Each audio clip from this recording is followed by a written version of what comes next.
It is exactly 7:12 p.m. at a quiet, salt-scented cafe by the sea. Michael, a single father in a crisp blue shirt, nervously adjusts his sleeves for the 10th time. His phone vibrates on the table. A text from his 10-year-old daughter, Hannah. "Dad, be brave. You deserve this." He smiles just as the heavy wooden door creaks open. A woman walks in, her silhouette framed by the golden sunset. Their eyes lock across the crowded room. The world stops. Silence hangs in the air for 3 long seconds. She whispers a single word. "Michael?" He forgets how to breathe. His first love is standing right there. Michael Turner was 45 years old, a man built on structure, blueprints, and the quiet, often invisible resilience of a single parent. As a technical manager for a major construction firm, he was used to solving complex problems, calculating stress loads, managing timelines, and ensuring that everything stayed standing under pressure. But since his wife passed away 5 years ago, the one problem he couldn't solve was the cold, hollow emptiness that had settled into the corners of his home. He had poured every ounce of his soul into his daughter, Hannah, making sure she felt loved, supported, and whole. He had become an expert at braids, lunchboxes, and math homework. He hadn't thought about himself in years. To Michael, his own heart was a closed construction site, locked up for the foreseeable future. He didn't think he had the right to reopen it. But friends are persistent. After years of gentle nudging and occasional accidental introductions that went nowhere, they finally convinced him to try a blind date. "It's just a coffee, Michael," they had said over and over. "She's an art teacher, kind-hearted, and she's looking for something real. No apps, no games, just two people talking." Her name was Emily Dawson. They had exchanged a few texts, short, polite, and cautious. They shared a few basic facts. He liked espresso, she liked Earl Grey. He worked with steel, she worked with charcoal. No photos were sent. They both wanted to avoid the superficiality of modern dating, the endless swiping based on a filtered smile. They wanted to see the person, not the digital profile. Michael arrived at the Seaside Café 20 minutes early. The air was thick with the smell of roasted beans and the briny mist of the Atlantic. He was as nervous as a teenager on prom night, a feeling he hadn't experienced in over 2 decades. His palms were damp, and he found himself checking his reflection in every glass surface he passed, adjusting a collar that was already straight, smoothing hair that was already neat. He felt out of place in the trendy, dimly lit space. He felt old. He felt like an intruder in a world meant for younger, more hopeful people. Above all, he felt a nagging sense of guilt, wondering if he was betraying the memory of his late wife by sitting in this chair, waiting for another woman. Then the heavy wooden door creaked open. When Emily walked in, the recognition was violent and immediate. It hit him like a physical blow to the chest, knocking the air right out of his lungs. It wasn't just the familiar shape of her face or the way the setting sun caught the copper highlights in her hair. It was the way she tucked a stray strand behind her ear, a small, unconscious habit he hadn't seen in 20 years, but remembered with startling clarity. It was the specific, graceful tilt of her head as she scanned the room. It was Emily. His Emily. She was the girl who had held his hand during university lectures until their palms grew sweaty. She was the girl who had cried in his arms in the middle of a rain-soaked park when they were 23, knowing that the momentum of their lives was finally pulling them in different directions. They had been inseparable once, a pair of souls that seemed to beat in the same rhythm. But Michael had received a life-changing scholarship in London, a chance to build the career he dreamed of, while Emily was tied to her family's responsibilities and her mother's failing health at home. It was the classic heartbreaking story of right person, wrong time. Michael had left without a clear explanation, too young to handle the weight of a long-distance goodbye and too scared to ask her to wait. They had lost touch. The letters stopped. The phone calls faded into the static of long-distance fees. Eventually, they became ghosts in each other's histories. Beautiful memories tucked away in boxes they promised never to reopen.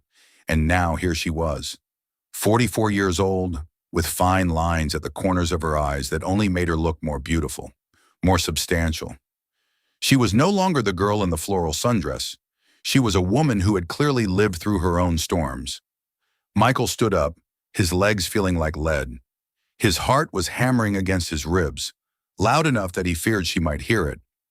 He managed to say her name, his voice cracking with an emotion he hadn't let himself feel in a lifetime. "Emily?" She stopped mid-stride. The color drained from her face, leaving her pale against the warm amber light of the café. Then the blood returned in a sudden warm flush. She looked at him, really looked at him, taking in the graying hair at his temples, the tired lines on his forehead, and the strength in his shoulders that hadn't been there when they were kids. "Michael?" she whispered, her voice barely audible over the hum of the espresso machine. Is it really you?" They stood there surrounded by the clinking of coffee cups and the distant rhythmic sound of the waves. Two people who had once known everything about each other, now realizing they knew absolutely nothing about who they had become. The first 10 minutes were an agonizing exercise in awkwardness. They sat across from each other at a small circular table, staring at their coffee cups as if the answers to 20 years of silence were written in the swirling foam. The air between them was thick with 1,000 questions, but neither knew which one to ask first. Emily was the one who finally found her voice, her tone steady despite the slight tremor in her hands. She explained that she had been married once. It had lasted 12 years, a decade of trying and a final few years of drifting apart. It had ended in a quiet mutual divorce 3 years ago. She didn't have children of her own, a fact that she admitted with a small, wistful smile. Instead, she poured her maternal energy and her creative soul into her art students, teaching them how to find beauty in the shadows. When Michael told her about Sarah, his late wife, and her long, courageous battle with illness, the atmosphere in the cafe seemed to shift. The noise of the other patrons faded into the background. Emily didn't look away. She didn't offer the hollow, scripted apologies people usually give. Instead, she reached across the table, her hand hovering just inches from his, offering a warmth that felt remarkably familiar. "She must have been an incredible woman," Emily said softly, her eyes locked onto his. "To have earned a heart as loyal and as deep as yours, Michael. I can see her in the way you speak about her. She's still there, isn't she?" Michael nodded, unable to speak for a moment. He felt a lump in his throat he thought he had learned to swallow years ago. "She is. Every time I look at Hannah, I see her. It's been a long 5 years, Emily." As the steam rose from their cups, the conversation began to thaw. The heavy ice of the present started to melt into the warm currents of the past. They didn't drift back to their university days to mourn what was lost, but rather to find a bridge to the people they were now. They laughed about the terrible, overpriced study groups they had survived, fueled by cheap noodles and even cheaper coffee. Michael mentioned the old, battered acoustic guitar he used to play for her on the porch of her dorm, usually at 3 in the morning, when the world felt like it belonged only to them. "I still remember that one song," Emily admitted, a soft, playful smile lighting up her face. "The one you wrote when you were trying to cram for your physics finals. You were so stressed you started hallucinating formulas. The lyrics made no sense, Michael. It was terrible. Truly, objectively terrible." Michael laughed, a deep, genuine sound that echoed from his chest. It was a sound he hadn't made in a very long time, and it felt like a door being unlocked. "I was desperate. I thought if I played with enough passion, the laws of gravity would stop working, and I wouldn't have to take the exam. I think I sang a whole verse about centrifugal force, but the laughter eventually gave way to the heavy, unvarnished truth." Michael took a deep breath, the scent of the sea air suddenly feeling very cold. "Emily, about London, about the way I left. I've carried that regret for a very long time. I was 23, and I was so overwhelmed by the future that I couldn't see the present. I didn't know how to tell you that I was terrified of staying, and even more terrified of leaving you behind. I was a coward. I should have explained. I should have given us a real ending, instead of just a disappearing act." Emily shook her head slowly, her gaze lingering on the window where the sky was turning a deep bruised purple. We were children, Michael. We were kids trying to play at being adults. I wasn't a victim of your departure. I chose to stay behind because my mother needed me, and I knew in my heart that I couldn't be the anchor you needed while you were trying to find your wings. We didn't break because we stopped loving each other. We broke because the world was too big and we were just too small to hold it all together. No one is to blame for time, Michael. No one. It was a mature, graceful admission. There was no melodrama, no lingering bitterness, no accusations of, I waited for you in the rain. They had both lived full, complicated lives. They had both loved others with everything they had. They had both suffered losses that had reshaped their souls. And yet, as they sat there was an undeniable thread, a thin, golden cord of connection that had survived the 20-year stretch of silence. Michael's phone buzzed again, vibrating against the wood of the table. He glanced down. It was Hannah. Is she nice, Dad? Is she pretty? Send me a secret signal if you're actually having fun. I'm eating pizza with Grandpa. Don't worry about me. Michael looked at the screen, then back at Emily. She was watching him with a curious, gentle expression, her head tilted just like she used to do when she was trying to read his mind. Is that your daughter again? She asked, her voice warm. Michael turned the phone around so she could see the lock screen, a photo of Hannah laughing, her face covered in flour from a failed baking experiment. That's Hannah. She's 10, and she is currently acting as my unofficial dating coach and primary investigator. She's very protective.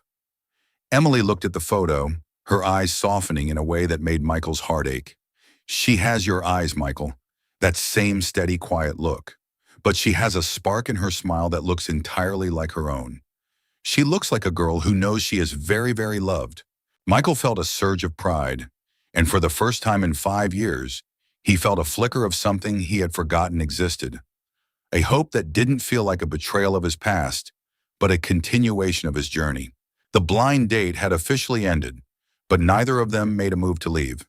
The cafe was beginning to dim its lights, switching from the bright energy of the afternoon to the intimate low glow of the evening. Outside, the seaside air had turned cool and crisp, the waves hitting the shore with a rhythmic, hypnotic thud. Michael began to talk about Hannah, really talk about her.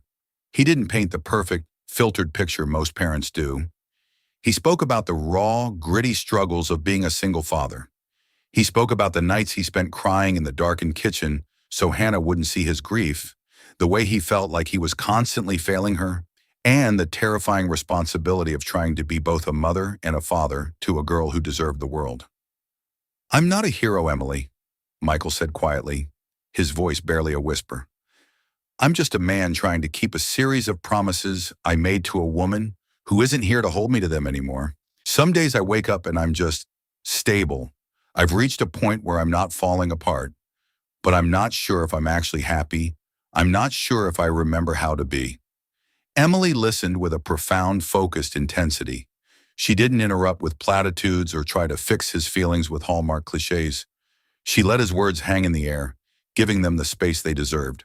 When he was finished, she shared her own reality, the crushing quietness of her apartment after the divorce, the struggle to find her own identity again after being one half of a couple for so long, and the way art had transitioned from a hobby to a sanctuary, a place where she could process the things she couldn't put into words. We spend so much of our 20s trying to be the people we think the world wants us to be, Emily mused, swirling the last cold dregs of her tea. We chase the titles, the houses, the perfect image. But in our 40s, we're just trying to be the people we actually are. I'm not the girl you remember from the library, Michael. I'm more cynical. I'm a lot more tired. My heart has been broken in ways I didn't think were possible. But I'm also more honest. I don't have the energy to pretend anymore. They both realized in that quiet moment that the Michael and Emily of 20 years ago were gone. That young couple belonged to a different era, a different world. They were a beautiful, vintage photograph, static and unchanging. The people sitting at this table were strangers who happened to share a history. They didn't have the fiery, impulsive energy of youth. They weren't making grand, sweeping promises about forever or destiny. They were just two people checking to see if their current, scarred souls could find a rhythm together in the present. "Are you happy, Emily?" Michael asked, mirroring his own difficult question. He wanted the truth, not the polite answer. She paused, her gaze drifting out to the dark, vast ocean beyond the glass. "I am content," she said slowly. "I love my students. I love the freedom of my own space. But there is a specific, heavy kind of silence in my life that I've grown accustomed to. Seeing you tonight, it's like someone turned the volume up on a song I haven't heard in 2 decades. It's vibrant and it's beautiful, but it's also a bit overwhelming. It makes the silence feel louder when it stops." They talked for hours about their careers, the creeping fears of aging, and the way the world had shifted since they were idealistic university students. The conversation was deep, grounded, and entirely devoid of the usual first date fluff. They weren't trying to impress each other with their accomplishments or hide their flaws. They were trying to see if they could trust each other with the truth of who they had become. Michael realized that he wasn't just attracted to Emily because of the nostalgia of the past. He was attracted to the woman she was now, the teacher who saw the world in shades of light and shadow, the woman who had the incredible courage to walk away from an unhappy life to find herself, and the person who could look at his grief and his scars without flinching or looking away. "This isn't a blind date anymore, is it?" Michael noted, a small, weary smile playing on his lips. "No," Emily agreed, her voice soft. "It's a discovery, and honestly, I like this version of Michael Turner much better than the one who thought he had to have all the answers. This Michael is real." They sat in that quiet understanding for a long time. The pressure to perform or to be dateable had vanished. They were just Michael and Emily, 20 years later, finally having the conversation they were far too young and far too frightened to have back then. They were speaking the language of experience, a language that only comes after you've lived enough to know what actually matters. The cafe was closing. The staff began to stack chairs. Michael stood up and offered her his hand, not as a romantic gesture yet, but as a support. As her fingers brushed his, a spark of memory flared up, but it was quickly replaced by the solid, warm reality of her hand in his. They walked out into the cool night air, the sound of the ocean welcoming them back to the world. They decided to leave the parking lot behind and walk along the beach. The moon was a silver sliver in the sky, reflecting off the damp, packed sand. They didn't hold hands. There was no rush to force a physical intimacy that their hearts weren't ready for. They walked side by side, the distance between them filled with the sound of their footsteps and the crashing surf. Occasionally, their shoulders would brush, a light contact that sent a jolt of awareness through Michael, but they kept a respectful space. "Do you regret leaving?" Emily asked suddenly. It was the question that had been lurking in the shadows of the entire evening, the ghost that had finally decided to speak. Michael stopped walking and looked out at the horizon where the dark water met the darker sky. "I regret the way I left," he said, choosing his words with care. "I regret the cowardice of not being able to look you in the eye and tell you how much I was struggling.